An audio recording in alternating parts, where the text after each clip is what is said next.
Have the case. Yeah, I'm gonna take everybody out. Okay. Just make sure this door is locked. أيوة. هذا المين entrance والgate. طيب خلاص okay. Yeah. Or just lock it now because I'm gonna lock it. Just okay. make sure it's locked. Okay خلاص. All right.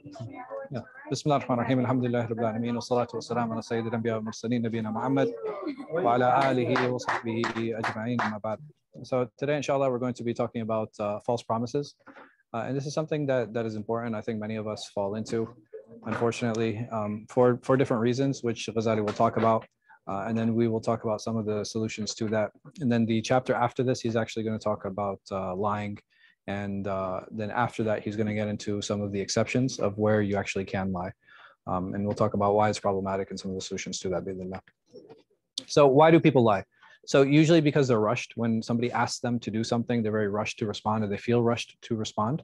And because of that, what happens is that it's too late by the time they realize it. So they rush to promise somebody that they're going to do something. And why do you think we have this push? So when someone asks us to do something, immediately we want to say yes, or we're shy to say no. Why is that? Okay, pressure, right? So there's social pressure is a real thing. I'm sorry. Why are we shy to say no, though? Say inshallah. Say inshallah. Inshallah. Inshallah. Oh, that's the Muslim way of saying no. Huh? Why do we say no, though? Or why can't we say no? It's being considered rude. Okay, it can be considered rude. Yeah, you're going to say something? No. Okay. All right. So one of the reasons is that one of the reasons we don't like saying no is because it shows that there's a shortcoming or an inability in us, right? If I say no to someone, that means I'm basically telling that person, I can't do this. And many of the times that it's difficult for us to be honest in a lot of these situations is because of our own ego. And nobody likes feeling small, right? Nobody likes that. Nobody likes this feeling of inability to be able to do something. Can you guys move up, please? There's one chair up front. That's fine. So this is one of the reasons that we are rushed, and this is one of the reasons that it's difficult for us to say no. And many times it's because of our own ego and the failure to admit that there's something that we can't do. Having this characteristic of giving false oaths or promising to do things, this is a characteristic of hypocrisy. What is hypocrisy? We'll talk a little bit more about that, inshallah. So Allah subhanahu wa ta'ala says, Ya ayyuhal ladhina amanu ufu bil uqud. It says, believers, fulfill your promises. And for those who take the usul class, this is a what? This is a command. Allahu Akbar. It's working. This is a command. And usually when we have a command, that means it means an obligation, right? So if we have a command that leads to or implies an obligation, then we should take it as such, especially in this situation. And you'll find many of the shortcomings in our own communities, right? So we all pray together, alhamdulillah. That's usually not a problem. It's not like, oh, I don't want to pray next to him, right? We don't have that issue. We don't have that problem. Or when it comes to zakat, be like, who is this? What kind of people is this zakat going to? Like, we don't do that. That's alhamdulillah. We don't have that issue. Or even when it comes time to break fast, we'll all break fast together. Hajj is a relative non-issue. Yeah, we have one space up here. I'm sorry. So, but this is where we fall short. We usually fall short with our promises. And in these promises, they revolve around the relationships that we have with each other. And this is something that is really fundamental to what Ghazāli talks about and the connection he makes between taqwa and relationships. And it's something that's really important. And a great way to gauge my relationship with Allah subhanahu wa ta'ala is by looking at the relationships that I have around me. Looking at my relationship with my siblings, with my parents, with my spouse, with my friends, my coworkers. And if I find a pattern of ill relationships between those people, it is a very good chance that I don't have a good relationship with Allah subhanahu wa ta'ala either. And the reason for that is because these relationships that I have in front of me, the good that they're doing for me is very apparent. It's very clear, right? So I can actually see what these people are doing for me. And if I don't have the ability to recognize that, it's going to be that much more difficult for me to recognize all of the good that Allah subhanahu wa ta'ala has bestowed me in terms of health, in terms of eyesight, in terms of jobs, in terms of, you know what I mean? Like there's so many things that we have. There's so many good things that we have, all of us going on in our lives. Walillahil hamd. May Allah subhanahu wa ta'ala continue to bless us. It's difficult. You know, if I can't see the apparent, it becomes very difficult to see the implied.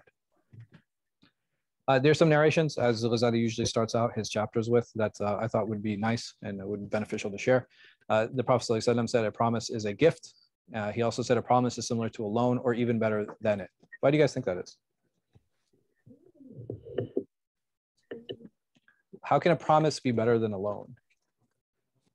You don't have to give it back. Allahu Akbar. Allahu Akbar. Facts. It's used as a praise for Ismail. So over here, إنه كان صادق الوعد وكان رسولا نبيا. He was true to his promise, a messenger and a prophet. That any time he promised something, he promised to the point where there's even a narration where he waited 22 days for the person promised that he would meet him, and he waited there 22 days, hoping that he would show up. Abdullah ibn Amr ibn al-As was on his deathbed and said that a man sought my daughter's hand, and I felt as if I promised it. So where is he? He's on his deathbed, okay? He's on his deathbed here. When you're on your deathbed, are you fully aware of what's going on? Not always, right? And you'll make promises that you aren't fully aware. Can you just mute whoever's on there? So he felt as if he had promised someone something, and he said, I did not want to meet Allah with a third of the characteristics. Yes. Jazakallah khair. So I did not want to meet Allah with a third of the characteristics of hypocrisy, so I married my daughter to him. Which is another issue. I didn't really mean to touch on it, but I think it is something that's good to bring up. So we see a lot of narrations like this, right? That I married my daughter to this individual. How come this is over here? Our lens, our cultural lens of how we view this is going to be very different than the cultural lens that was going on here. What is the implication here, and what's going on here that is different than what's happening now?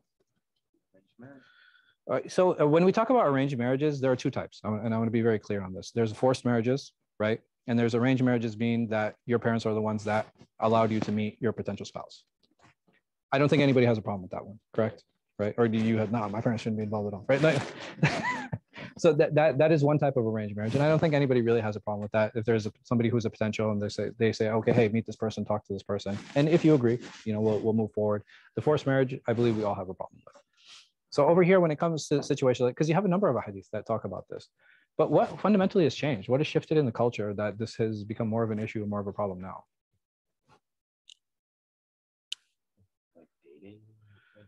So dating is more like, so what's interesting, I think we had this conversation that in my generation, dating was haram. Now it's like, okay. But let's say if you're going to meet someone and there's going to be like, let's say a line that you want to cross, like. So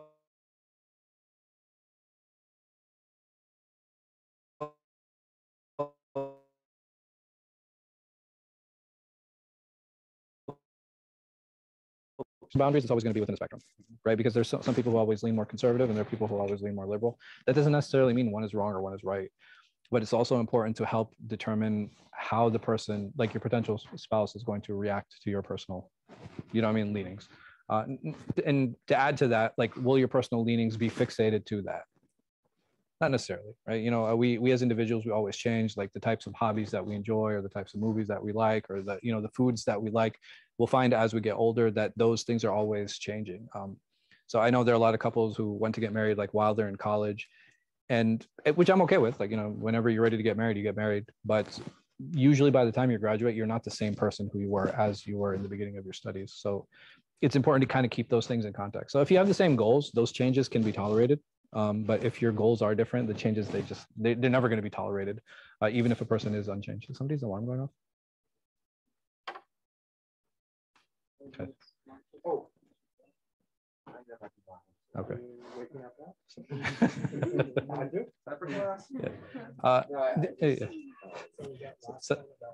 how we can use promises as a Okay, so over here, this is to show how important, like how much importance he gives to promises, because he just thought he promised, and he was like, no, I don't want to even be close to being a hypocrite in any way, shape, or form. So I'm going to go ahead and fulfill this.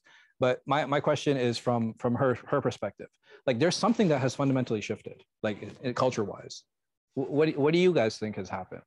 Like, obviously I have my own theory behind it. Talking about the door. They were talking about the daughter. Like, how come it doesn't seem like what is implied here, that she didn't really what? She didn't have a Right, she either number one, she didn't have a say in it, or she didn't have an issue with it. So let's assume the best, and she didn't have issue with it. Why do you guys think she didn't have issue? She trusted her father, right? So, and I think this is what the fundamental shift in culture has been, is the trust for the wali.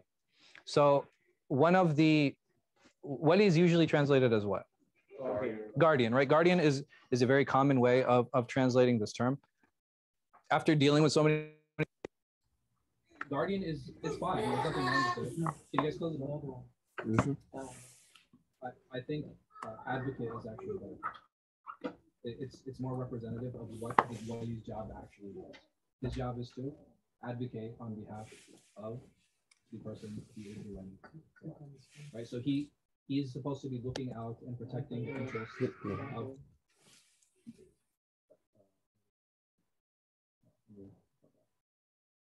Here we go. Okay. So his job is to actually advocate for the benefit of his daughter or whoever this individual might be. And what I feel is happening in many relationships is that advocacy is not happening. It's just, unfortunately, it's just fundamentally not happening.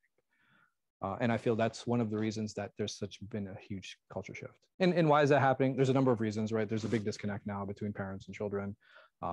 Sometimes we like to use culture as the excuse, but as I found as a father, that even though me and my children are the same culture, there's still a generational gap. There's still an age gap. So there are always gaps that exist. It's just, how do you deal with those gaps and how do you navigate them? So anybody had a comment? No. So here I bought something from the Prophet ﷺ before he received his prophetic commission, I mean, before he became a prophet. And as there was something still due to him, I promised him that I would bring it to him at his place, but I forgot. And when I remembered 3 days later, I went to that place and found him there. He said, "You have inconvenienced me, young man. I have been here for 3 days waiting for you." So what does this tell us about the Prophet ﷺ? I think, huh? Well, maybe not assume the best, but he just said what? He said, "You inconvenienced me." And it shows how much, like how hadith he was on fulfilling his promises. Like somebody had promised him, he's like, "No, I'm going to stick to this promise." You have any personal experience with that? No?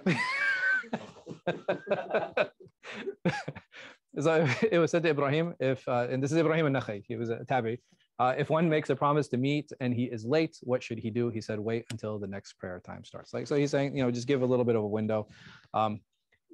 Like, I mean, obviously waiting 3 days is prophetic. Like this one might be a little bit more reasonable, because what happens? Yeah, I'll get to you, inshallah. But what happens when somebody doesn't show up? What is some things that come to mind immediately? Huh? Stuck in traffic. Oh, well, Allahu Akbar. Alhamdulillah. Good thoughts, right? Like he's stuck in traffic, or I mean, sometimes like, oh, the person's careless, right? He's not giving importance to this meeting or coming together.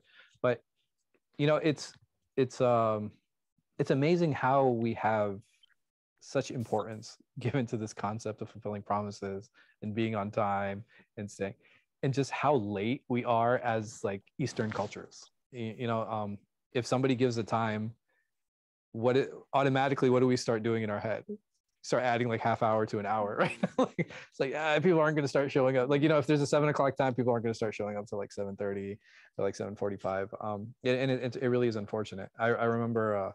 So over here at Dar al-Hijra, I don't go out to perform marriages. I only perform them in the masjid. But at the previous masjid was that I would actually go out. So what I used to do is I would go on time. And the funny thing is, like, I would, except for people who like I knew, like it would be an issue. But if they ever invited me to a function after, because I never wanted to go to extra functions, I was like, so I was like, okay, I'm just gonna go for the marriage, and I want to leave. I'm not even interested in eating. So they would invite me to like follow-up functions. So those I would go to on time, and I would wait like 10, 15 minutes, and like nobody had showed up, and I'll be like, yeah, I gotta go. It's like, I thought I was supposed to start at 7. But it's unfortunate. It's unfortunate that like, we as Muslims, like we've taken on this culture of being late, and you'll find it's more so like in a lot of Western cultures that being on time and, staying within the time frames and stuff is given so much importance when it should be the opposite. Well, maybe not necessarily the opposite, but at least we should be we should be better. Ibn Mas'ud, he would never promise an appointment except that he would add, if Allah wills, and he would say inshallah, and he would always be the first to arrive. So his inshallah actually means yes, right? Like so whenever Ibn Mas'ud would say inshallah, he's like, oh, okay, he's saying yes. When we say inshallah, it's like, oh man, it's like, I lost him. That's it. It's not happening. So now that we understand the importance of fulfilling promises, we should, as individuals, try to do our utmost. Yes. Sure. In regards to waiting until next prayer time, is that to fulfill the promise or to pray? No, just to give the person time to show up. That's all. Is to give and it doesn't actually mean that, right? It's just basically give the person a window to show up, because it's not like, okay, hey, let's meet at Fajr and then I gotta wait until Dhuhr. Or, I mean? Like it's like a 6-hour window. It's just it's just a matter. What do you call it? What was it called? A figure of speech. Yes. Unless you're Hanbali, you're okay. So we do the utmost. We should always intend to fulfill our promises, right? That this is something that's really fundamental. This is something that's really important, because many times when we give a time, we ourselves at that point don't intend to come on time. Like the moment we say 7 o'clock, we're intending to be late. And this is where it becomes problematic, versus just being honest with people. It's very important to be honest with ourselves and be honest with others. So as for the ones when it talks about the signs of hypocrisy, these are the people who never intended to fulfill that promise. So they make a promise, and in their hearts, they're like, yeah, I'm not doing that. And this is where it becomes a major issue and it becomes a major problem. And this is a type of hypocrisy. So here the Prophet ﷺ said, whoever has 3 characteristics is a hypocrite, even if he prays, fasts, and claims he is a Muslim. If he speaks, he lies. If he promises, he breaks it. And if he is trusted, he betrays. Right. And you have similar hadith to this, which we'll mention as well, inshallah. So here the Prophet ﷺ said, whoever has the following 4 characteristics. So here he mentions 4. He says, whenever he talks, he tells a lie. Or whenever he makes a promise, he breaks it. Whenever he makes a covenant, he proves treacherous. Like, again, if he makes an agreement, he betrays it, or he trusts. And lastly, whenever he quarrels, he behaves impudently in an evil, insulting manner. And what do all these things have in common? So like if we talk about the 3 characteristics, or we talk about these 4, what is it that we see? Dishonesty. Right, dishonesty is a theme that runs through all of this, for sure. And who do these things affect? They affect others. Remember, we talked about the importance and the relationship between taqwa and relationships. And look how all of these things affect relationships. And to the point, the Prophet ﷺ talked and said about the person who has them, he is a what? He's a munafiq, he's a hypocrite. And the hypocrite is the worst human, period. Worse than Fir'aun, worse than Shaitan is the hypocrite. This is something that we should be very wary of. Tafadhal. Simple question. Nothing he means just for. Well, we're going to talk about it right now. So it's also different, the characteristics of hypocrisy versus actual hypocrisy. So what is the difference between the 2? One is not a Muslim, and the other is still a Muslim. Awesome. Right. That's what this person is not Muslim. Right. He shows he's praying, he's fasting, he's doing all these things, but in his heart, he doesn't believe. Right. This individual is still Muslim, but has deficiencies. Right. He has deficiencies and he's sinful. And the thing is, so why link it to hypocrisy though? Why not just say, oh, these things are haram, or these things are bad, or you should stay away from them? It's a step towards. Right? Like not just as a step toward, but the gravity, right? So when the Prophet ﷺ is linking these things to hypocrisy, it's to just show how grave and how dangerous these things actually are. So some examples: Abu Haytham was promised 3 servants by the Prophet ﷺ, and he sent 2. The third was with him when Fatima came complaining of her calloused hand. She ended up delaying his meeting. This hadith is narrated in Bayhaqi. So over here, what is this telling us? What can I take away from this? And this is the Prophet of Allah we're talking about, sallallahu alaihi wasallam. That sometimes what? Sometimes stuff happens, right? And you can't always, even though you intended to fulfill your obligations and your promise, you're not always going to be able to because of things. Like, you're going to be stopped in some way. The Prophet ﷺ was distributing war booty in this hadith. And a man came and said to him, he's like, well, you promised you'd meet me. He was like, yeah, sorry. Okay, what can I do in its place? So he asked for 80 sheep. And the Prophet ﷺ said, that's easy. He's like, I'll give you 80 sheep. Because it's not as bad when Musa was looking for the bones of Yusuf and a woman showed him where they are. And she said, I just want two things. She's like, I want to be made young again. And I want to be in paradise with you. After that, the man became known as the one with 80 sheep and its kids. So, be careful what you ask for. So the one who intends on fulfilling his promise can never break it, and he shouldn't, right? But things do happen. It's very natural. It all boils down to intention, and there are certain things that we do promise to ourselves many times. So I think Jummah is a good example of this. We all want to go and we want to pray Jummah and we want to get here on time. Like if I'm late, I pray Dhuhr, right? If I miss this law, if I'm late, does it now allow me to speed or to double park, right? Or park in a fire lane, or block people off, or start fighting, or is parking in the Imam spot? that one really, it's like, and I walk here, man. Yeah, Allah Mustaan. So the thing is, like, you have all of these situations, right? You have all these situations where, okay, why do people do that then? Huh? Why do people double park? And I'm sure all of us have, okay, convenience. I want to dig a little deeper into that.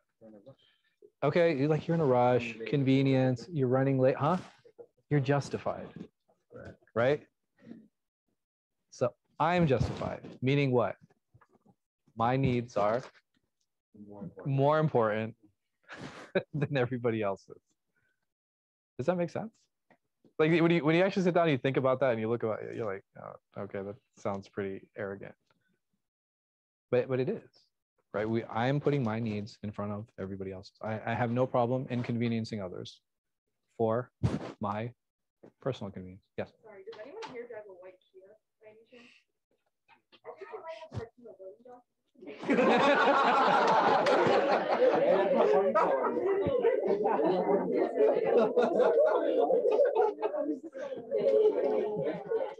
So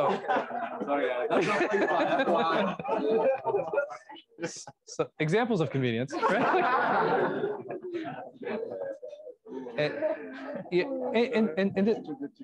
Allah Mustaan. And this is something that we should all think about as individuals. Like, does me doing these things, does it trump everybody else's rights? And that's not fair. Like, and if it happens, and I pray Dhuhr, when does this become a problem now? Right? If it's happening consistently, right?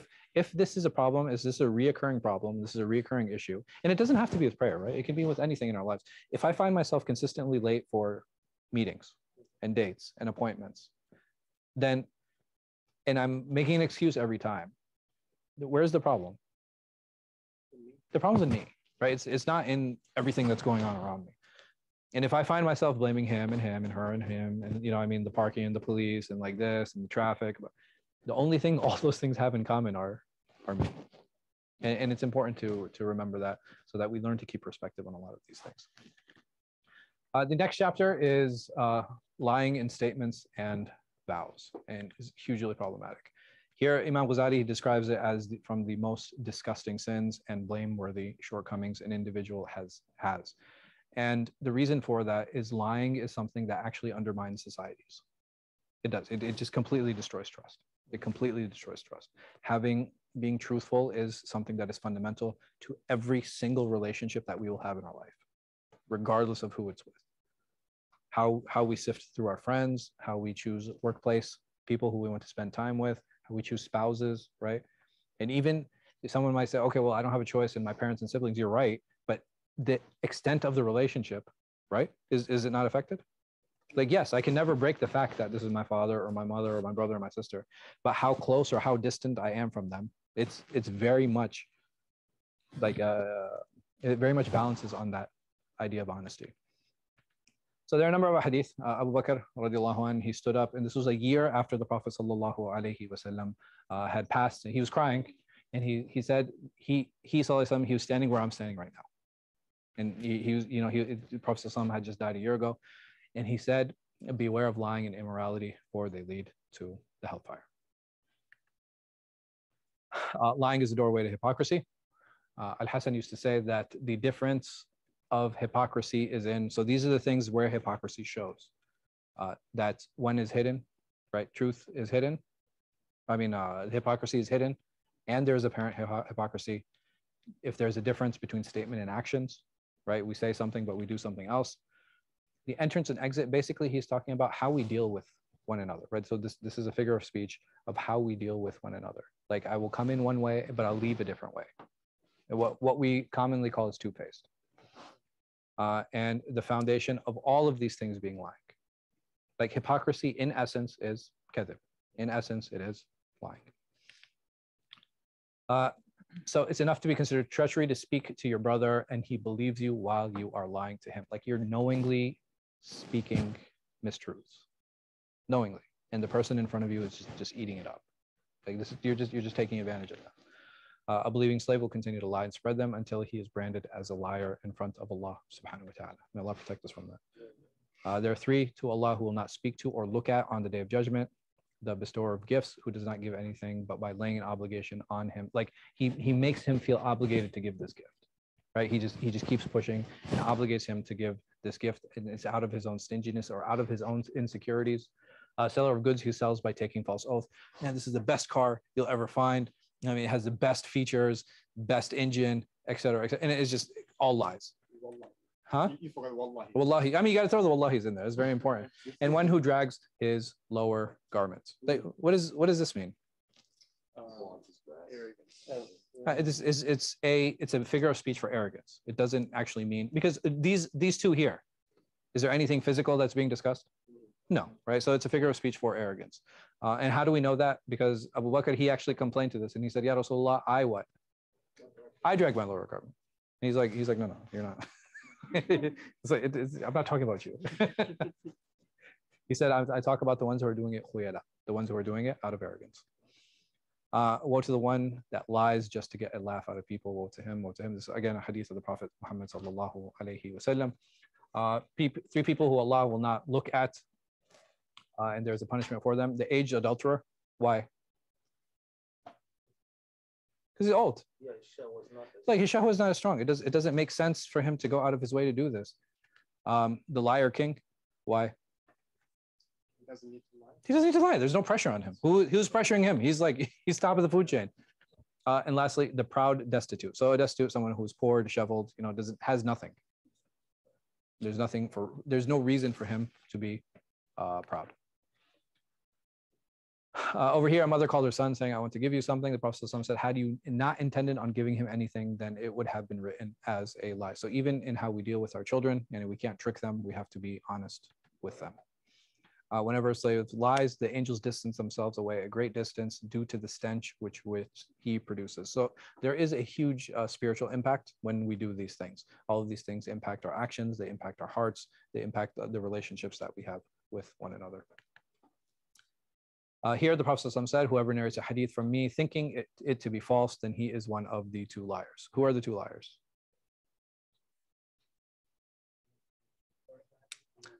Ahsant. Either it's going to be me or the guy I heard it from. That's it. These are the two choices. But either way, I'm not in a good position. Either I'm narrating a lie or I myself am a liar. So watch out for those WhatsApp forwards, huh? So everyone is stamped a believer except one who is treacherous or lies. And again, this is to show the gravity. It doesn't actually mean that the person is not a believer.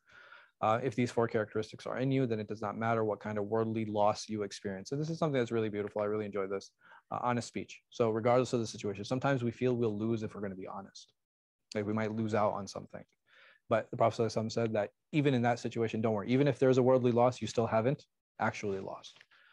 Maintaining trust, regardless of how it might hurt you financially. Right? And this is very telling to loyalty and its importance in Islam. Having good manners, something that is very fundamental, something that's really important, regardless of the situation. Regardless of the situation. This does not mean I cannot ask for my right. Even the Prophet ﷺ, when the man came after 3 days, what did he say to him? Even inconvenienced. He let him know. He let him know, like, hey, like I didn't like this. I didn't like what you did. He didn't hide it. It's not from good manners to hide what we feel. It's good manners, and the manners is how we express it. And lastly, eating pure halal food. Yani, Zabiha only. If you're not with Team Z, no, that's it, man. You're over. So Mu'adh radiallahu anhu, he said the Prophet ﷺ advised me with, he said, taqwa Allah, having taqwa, God consciousness, being honest, maintaining trust, and fulfilling promises. Again, these are the fundamentals of all relationships. If we want anybody to listen to us, even the people, they only listen to the Prophet ﷺ because they trusted him. Right? Why else would they listen to him? This is foundational to anything. If I want somebody to listen to me, if I want somebody to talk to me, if I want someone to talk to, I need to develop that trust first and foremost. You'll find in many situations, developing the relationship is the thing that a lot of things hinge on more so than Shari'i compliance. And just a few examples of that. If my family is non-Muslim and they are having a Christmas party, is this a good time for me to make a statement? No, right? Over here, the relationship would have more value. And these things are important to keep in mind. Sometimes even at a corporate level, if my company is having a Christmas party and there's alcohol that's there, and my relationship with the corporation it hinges on a lot of the decisions that are going to be made. Should I go or should I stay away? Is it important for me to make a stance here or no? No, I keep the relationship. Because what can I do? After a drink or two, they're not even going to remember when I left. And this happens in the corporate world, it happens in the sales world, it happens a lot in politics, even in clergy. Like the people who drink the most, I'm telling you this from experience, are clergy. Like you sit around priests, rabbis, and pastors. They drink like fish. Yes. Can you clarify? So are you saying that in that situation, you should part or not? Yes. You just choose how long? Yeah. And like I said, it's just a matter, let everybody see you come in because they're not going to remember when you left. I can almost guarantee that. And all it takes is 1 or 2 drinks. Not by them, not by you. Yeah. Listen, if you have disclaimer, if you have an inclination toward alcohol or you have an alcohol abuse problem, then it is haram for you to go, period. It's as simple as that. But if that's not the case, then it's okay. Lowering one's rings. What does this figure of speech mean?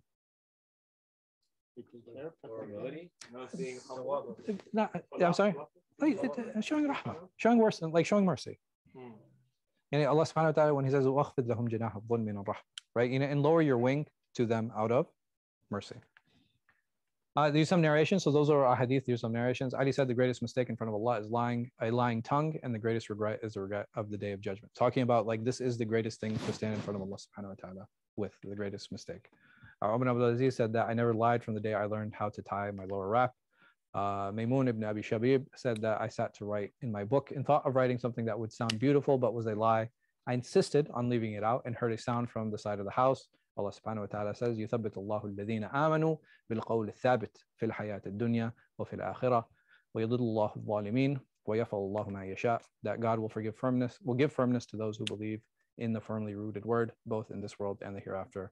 But the evildoers he leaves to stray. Allah does whatever he wills. Shabi said, I don't know which is a deeper part of the fire, lying or stinginess. It was said to Khalad ibn Sabih, if an individual just lies once, is it enough to be called a sinner? He said, yes. Why do you think he said that?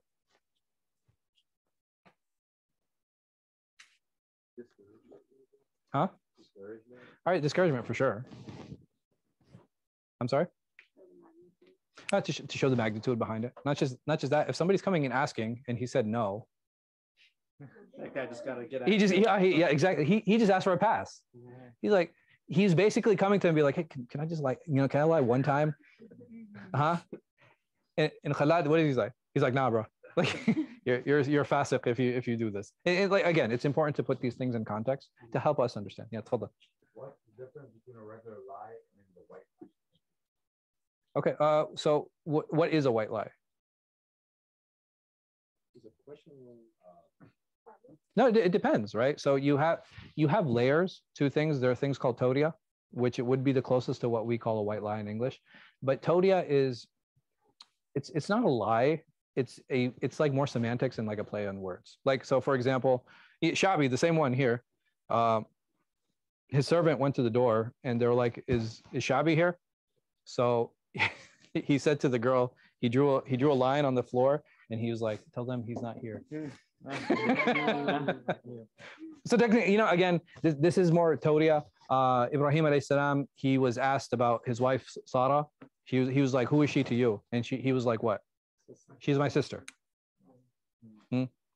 How? Like, he didn't mean blood sister. He meant sister in religion, right? In Islam. So this is todia. But the thing is, it's not a lie. It's basically, it's like semantics and like a play on words. But there are places where it is permissible to lie, and we'll talk about that, inshallah. Can you give an example? What examples of stinginess? Sure. Stinginess is basically every time I'm given an opportunity to make others happy, I don't utilize them. So it's not like sharing food. It can. It can be, right? It definitely can be. Yeah. So I mean that is an opportunity where you can make someone happy, right? Now, the issue I have is not in sharing the food. The issue I have is like, no, I don't want anything. every single time, and then every single time taking your food. So yeah. So that, I think that's an exceptional situation. Now, sisters, if you want something, just order. It's okay. We are willing to pay. I promise. But don't act like you don't want anything. And if you don't want to eat it, no problem. You can just pack it up, and we'll eat it later. So over here, this is something that's said. He said there's no khatib except that they are brought forward, and if they are truthful, they are considered as such. If not, for every khutbah he lied in, his lips would be cut by scissors of fire. Every time they were cut, they would be closed up again. May Allah subhanahu wa ta'ala protect us.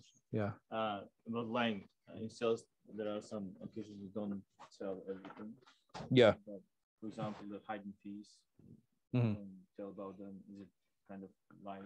Or? So the issue with hidden fees, it becomes a little bit more problematic depending on the culture that we're in. Now, over here, if I sign something and I get a bill, right, and it's like, well, I only agreed to pay $20 and this is like $38. What's going to happen if I go to court? Way more. Well, I mean, I'm going to spend more than that, right? Unless I go to like people's court or something, right? So like, but over here in this situation, like Judge Judy. So but where the judge, whose favor are they going to rule in? The company's favor. Why? Because I signed it, right? So they'll be like, even though we call them hidden fees, are they really hidden? You just didn't read it. I just didn't read it, right? So I think there's a big difference. Like, the print was small and blah blah. Okay, yeah, but you still signed it. How many of us have downloaded apps and just agreed to everything that is on the app? You know what I mean? It's like we will take your firstborn child. Like agree. Like you know what I mean? Like, it's like I need to play Candy Crush Saga. But so the thing is, we are accountable to everything that we agree to. Like. And that's the reality. So we have to saying that. Yeah, that's what I was going to ask about. Like it says, like I have read and understand. It'll be like 50 pages. Yeah. So the thing is, like if you're thorough, you do your due diligence. And it really, and I'm saying it really depends. It really depends on what it is. Like what are the consequences of me downloading this free app? Other than probably taking my information and sharing it with some resources. Right. You know what I mean? Like sharing it with most likely sharing it with the NSA so they can track it. Yeah. In relationships. Yeah. Like intimate or romantic relationships. Partners keeping certain things to themselves. It depends. Right, it depends. So the thing is, when we talk about marriages and relationships like that, so if I'm going into the relationship and knowingly that I have a past and that my spouse has a past, then those are things that I need to come to terms to when before I actually get married, right? And what does it come to terms to mean? Meaning that, okay, and it might feel hypocritical, but it's like, okay, she has a past. I don't know how comfortable I am. But at the end of the day, it's as much as khiyar. Like, you have a choice. Like, nobody's forcing anybody into the relationship. I just need to decide, because it's not a judgment thing. Like, oh, this person is bad or good because they had a relationship or they did this or that, X, Y, Z. It's a choice of, all right, is this something like, will my thought process cause me to oppress now my future spouse? And if it will, then don't even get into the relationship. It's as simple as that. Now, if it's like, it's okay, alhamdulillah, how she is now, regardless of what happened in the past, or how he is now, regardless of what happened in the past, I'm okay with that, because they have similar goals. And it doesn't make you less of a person or smaller, because at the end of the day, there's a lot of choices that are involved when we go to marriage. And marriage is a gamble, right? The most we can do is stack the cards in our favor, but that's it. And people are like, oh, divorce rates, or I mean, whatever, it's okay. It's not, it's not the end of the world. Divorce, I think, I don't mean to minimalize it in any way, shape, or form, but it's essentially just rearrangement of the family. So did it answer the question, or did I go off? Like, okay. So yeah, it's a personal thing. It's a personal thing, but those things should always be settled before the marriage.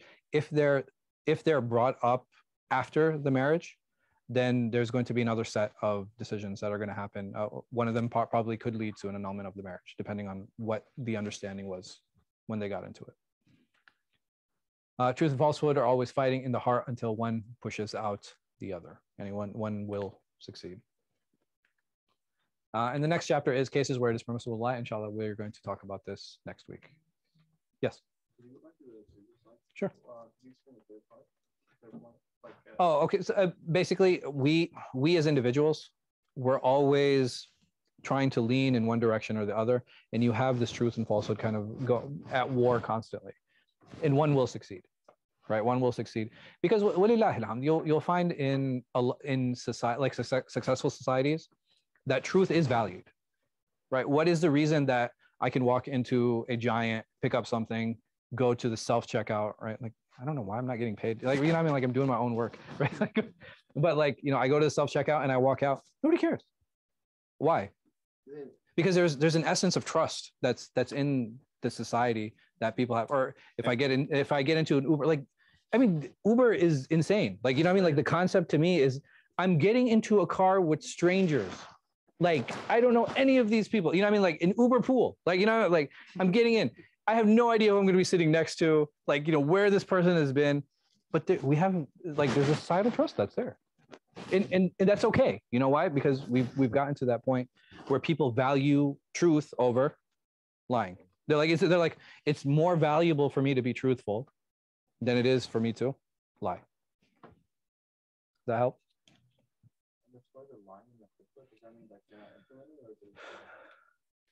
I don't know. It was just terrifying, and I shared it. Man. It's like it could be either, right? It could be either, but I imagine more so like purposeful lying. No. Question. Because if it's the other one, man, oh, I'm in big trouble. Allah musta'an. Allah protect us. Yeah.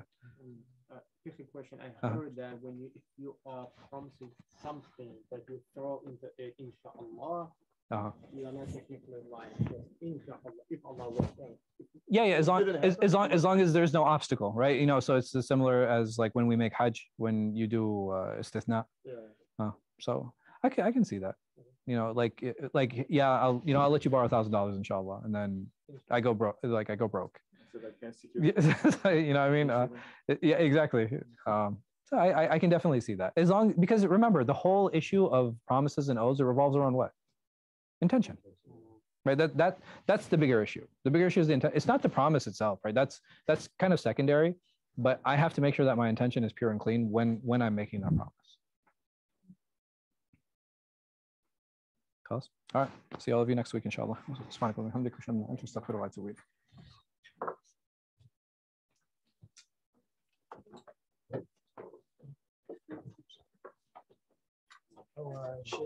Yes.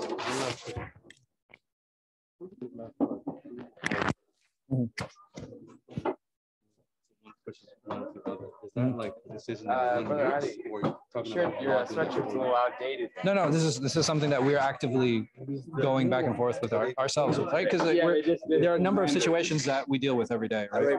And then our heart is going to start leaning one direction or another. And that's all that it's talking about. And that because there will come a point where one will overtake the other. that decision that we make? Yeah, it's an active decision that we make. Yeah. How are you, man? Assalamu alaikum. What's good, man? It's good to see you. How you been? Where's the team?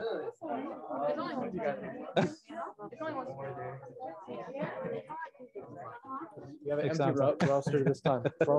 Thanks, so. Alhamdulillah, it's good. It's good to see you guys. Everything else is good? Yeah. You guys been busy? Okay. How's Omar? No, I'm not. How's Omar? My dad actually wasn't that. Yeah, he was okay. He was like, as long as you don't drink and drive, it's all right. But then again, you're Muslim, so like that's not really an issue. Yeah.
Hello, is this class still in session? Hey, call the top.